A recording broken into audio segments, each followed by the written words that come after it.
Yo tout le monde, c'est Truite. Aujourd'hui dans cette vidéo, je vais vous faire un tuto pour les débutants qui viennent découvrir Blender. Cette vidéo est le premier épisode d'une série de vidéos de tutos sur Blender. La difficulté augmentera crescendo. En tout cas, pour ce premier épisode, je vais surtout vous montrer comment installer Blender, quels paramètres activer ou désactiver, et surtout à faire votre première modélisation. Juste avant de commencer le tuto, je vous demande de vous abonner et de liker pour me soutenir. Bon, on va pas traîner pendant plus longtemps, je vous laisse et c'est parti. D'abord, je vais vous montrer comment installer Blender. En fait, c'est tout simple. Ce que vous devez faire, vous devez aller dans Google et vous tapez Blender. Maintenant, vous vous retrouvez à cet endroit-là et puis vous cliquez sur le premier lien. Vous allez vous retrouver avec une page comme cela et maintenant vous allez cliquer sur Download. Vous avez qu'à descendre un petit peu et Download Blender. Vous pouvez ensuite cliquer sur Bureau, Téléchargement, Documents, enfin où vous voulez et puis vous cliquez sur Enregistrer. Et voilà, Blender est en train de télécharger. Maintenant, vous vous retrouvez avec ça. Donc vous faites un double clic, hop là, ça va vous ouvrir une petite page. Vous cliquez sur Next, Next, bien sûr forcément, et Installer. Bien sûr, moi je vais pas le faire parce que je l'ai déjà installé, mais après vous suivez toutes les étapes, c'est assez simple. Quand vous aurez fini l'installation, vous allez vous retrouver avec ça. Ce que vous allez faire maintenant, vous allez double-cliquer dessus, et vous allez arriver sur une page comme cela. Donc comme vous pouvez voir, on a plusieurs options au démarrage. Mais du coup, ce qu'on va faire, c'est qu'on va cliquer sur Général. En gros, l'option Général, tu fais tout avec. Tu peux tout faire avec. Et maintenant, vous vous retrouvez avec ça. Juste ici, c'est ce qu'on appelle la caméra. Si vous cliquez juste ici, vous pouvez voir à travers la caméra. Là où pointe votre caméra, c'est là où le rendu sera visualisé. En gros, quand vous êtes comme ça et que vous visualisez la caméra, et quand vous ferez votre rendu, tout ce qui sera à l'intérieur de ce rectangle, ce sera dans le rendu. Ce qu'on va faire, c'est qu'on va tout supprimer pour commencer notre tuto. Mais avant de commencer le tuto, je vous invite à vous rendre dans Édition et Préférences. Dans cette page, vous allez retrouver la plupart des paramètres de Blender. Dans Interface, rien de très important à modifier, sauf n'oubliez pas de mettre la langue en français si vous voulez. Dans Vue 3D, je vous conseille de mettre l'anticrénelage à 32 échantillons si vous avez un bon PC. Sinon, vous pouvez le mettre à 5 ou alors pas d'anticrénelage. Dans l'onglet Obtenir des extensions, vous avez la possibilité d'installer plein de plugins qui seront pratiques et permettent d'avoir plein d'options en plus dans Blender.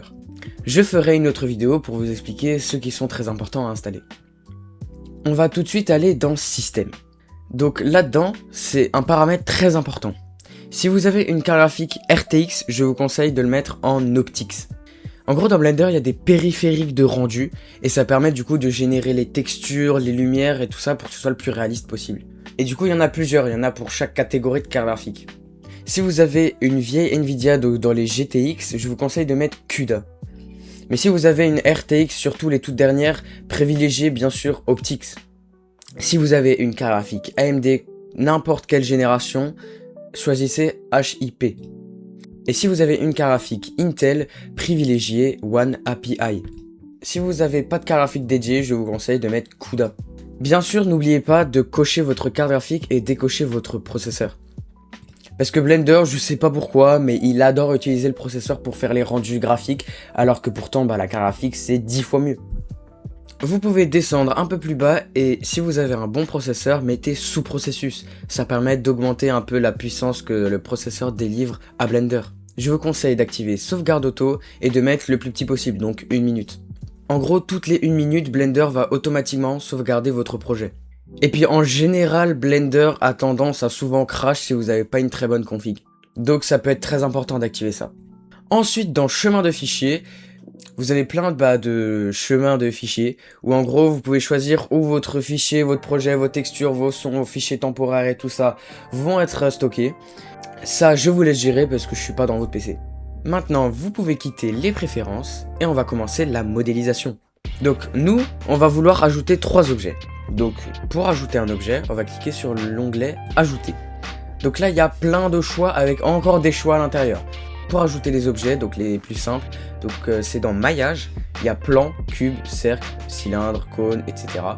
Avec plein d'autres trucs qui sont ajoutés là avec les add-ons. Nous, on va rajouter un cube. Donc voilà, ce cube là, il est arrivé au milieu du monde. Mais vous voyez, moi j'ai pas trop envie qu'il reste ici. Donc ce qu'on va faire, on va cliquer sur le carré. on va cliquer sur les petites flèches là, et là vous pouvez voir que 3 flèches sont apparues. La flèche rouge c'est pour se déplacer sur la position X, la flèche verte pour se déplacer en Y, et la flèche bleue pour se déplacer dans l'axe Z. Tous ces axes sont retrouvables juste ici en haut à droite. On va maintenant le déplacer sur l'axe X un peu vers la droite. Voilà. Comme vous voyez, votre caméra est toujours pointée vers le milieu. Comment on fait pour se déplacer? Pour tourner, vous restez appuyé sur le bouton de votre souris, hop là, et vous tournez. Et si vous voulez vous déplacer, vraiment vous déplacer, vous maintenez la touche Shift et appuyez sur le bouton de la molette, et vous pouvez vous déplacer dans votre monde. Donc moi je vais un peu me déplacer et zoomer sur mon cube. Donc ce que vous allez faire, vous allez cliquer sur votre cube et vous allez vous diriger tout en haut à gauche. Donc ici on a les modes. Donc il y a le mode objet, édition, sculpture, peinture de sommet, etc. Le mode que vous allez utiliser à presque 100% du temps, c'est le mode édition.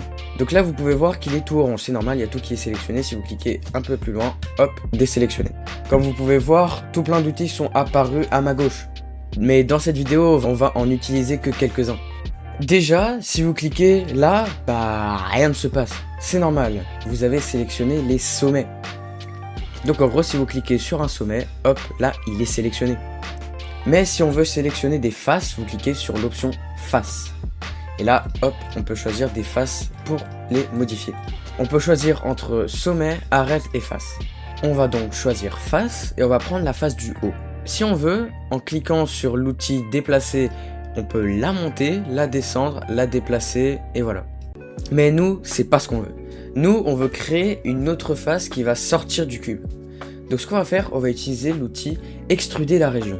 En gros, ça va créer un nouvel objet par-dessus l'objet. Regardez, hop là, il y a les faces qui sont séparées. Je vais vous présenter un nouvel outil, c'est incruster des faces.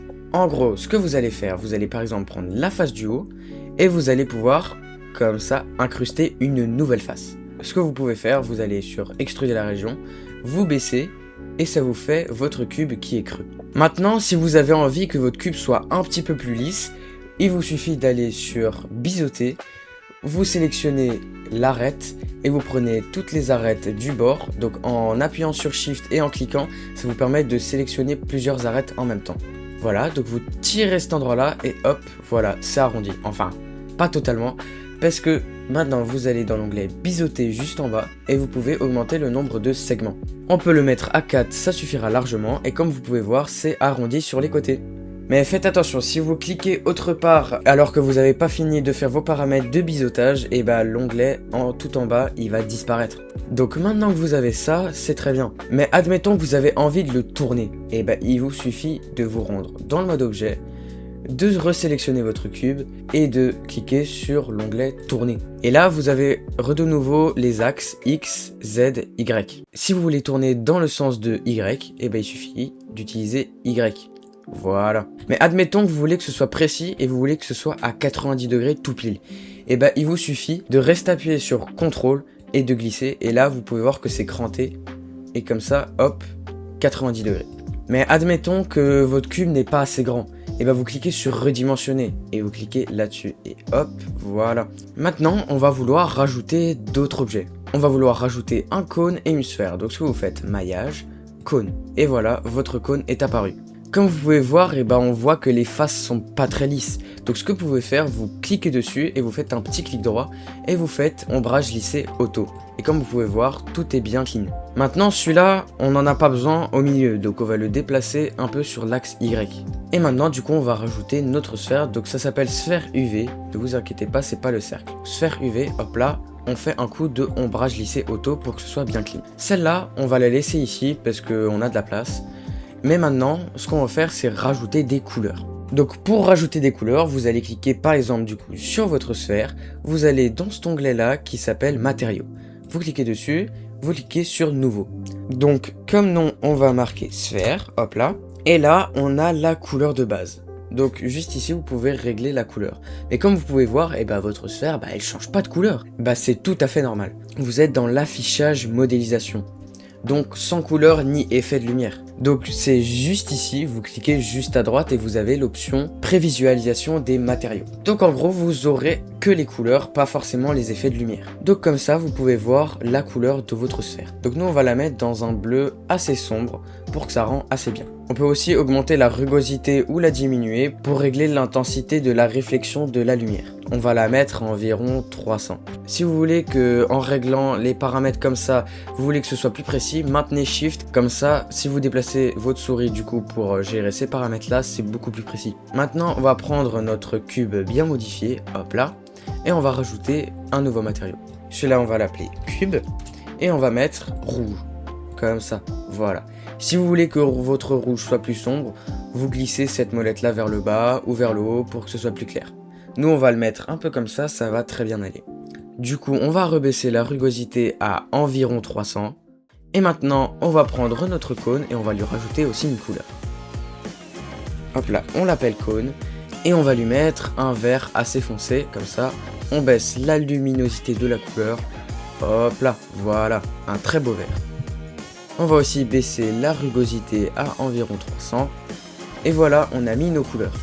Maintenant, si vous voulez que votre cube soit un peu plus proche, voilà, ça peut très bien se déplacer facilement comme cela. Maintenant, on va vouloir finaliser notre projet.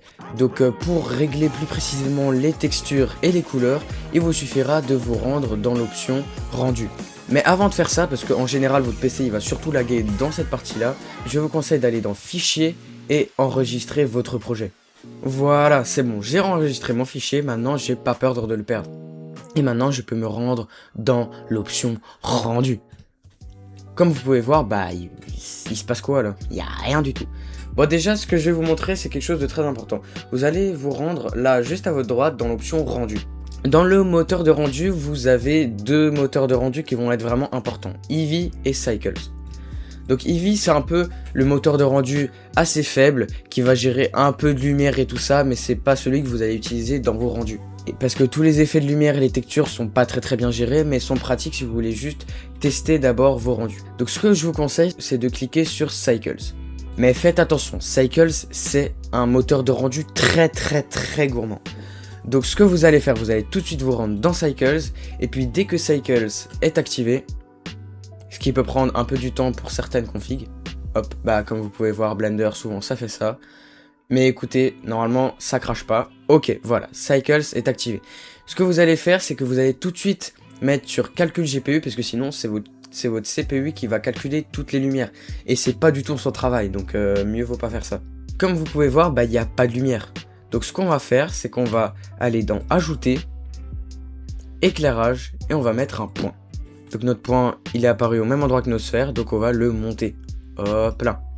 Comme vous pouvez voir, il éclaire pas du tout. Donc on va aller se rendre dans les propriétés de la lumière, hop là, juste ici. Et on peut augmenter la puissance en mettant 10 000. Hop là. Comme vous pouvez voir, c'est très lumineux. Bien sûr, ce que vous pouvez faire, vous pouvez gérer la couleur de votre lumière. Mais nous, on va le laisser toujours dans le blanc, c'est très bien. Donc maintenant ce qu'on peut faire c'est qu'on va un peu plus la monter, on va la diriger comme ça, voilà, comme ça ça fait un petit effet d'ombre et ça rend très bien. Maintenant qu'on va dire que ça c'est à peu près fait, on va pouvoir rajouter notre caméra parce que je l'ai supprimé au début. Donc vous allez dans Ajouter, Caméra et voilà, tout simplement elle est là. Maintenant, si vous cliquez sur Caméra, vous allez voir qu'il n'y a rien, c'est normal, elle n'est pas du tout bien positionnée. Vous allez dans les propriétés de l'objet à votre droite, vérifiez bien que votre caméra est sélectionnée, et maintenant vous pouvez la déplacer. Donc je vous conseille de bien la déplacer et de bien la positionner devant vos objets. Voilà, ma caméra est bien mise, et si on clique dessus, hop, nickel. Vous voyez bien qu'on voit nos trois matériaux, et puis qu'ils sont bien cadrés. Mais le problème c'est que si vous faites votre rendu, en fait, vos objets ils sont en train de flotter là, il n'y a rien en dessous. Donc ce qu'on va faire, on va rajouter un plan. Donc vous allez dans Maillage, Plan. Donc le plan, vous voyez qu'il est dans votre sphère. Donc ce que vous allez faire, vous allez cliquer sur X ou Y. On va cliquer sur Y. Voilà, donc maintenant vous allez le déplacer en maintenant Shift, comme ça c'est plus précis. Vous allez le déplacer juste en dessous de votre sphère et de vos autres objets. Maintenant qu'il est bien déplacé, on peut l'agrandir. Donc soit vous cliquez sur redimensionner et vous l'agrandissez comme ça, soit moi pour être plus rapide, je reste appuyé sur S et je glisse ma souris. Voilà. Donc maintenant qu'il est comme ça, Ce qu'on peut faire, on peut un peu le déplacer, hop là, comme ça, et on va se rendre en mode édition. On va cliquer sur extruder, on va bien vérifier qu'on a les arêtes de sélectionner. On va prendre cette arête là et cette arête là, et on va la monter vers le haut, comme ça. Quand vous déplacez votre vue, que c'est un peu, qu'il y a du bruit, tout ça, il faut du temps à votre PC pour calculer tous les effets de lumière et tout ça, c'est tout à fait normal. Hop là, hop là, hop là, et on va aller sur biseauter.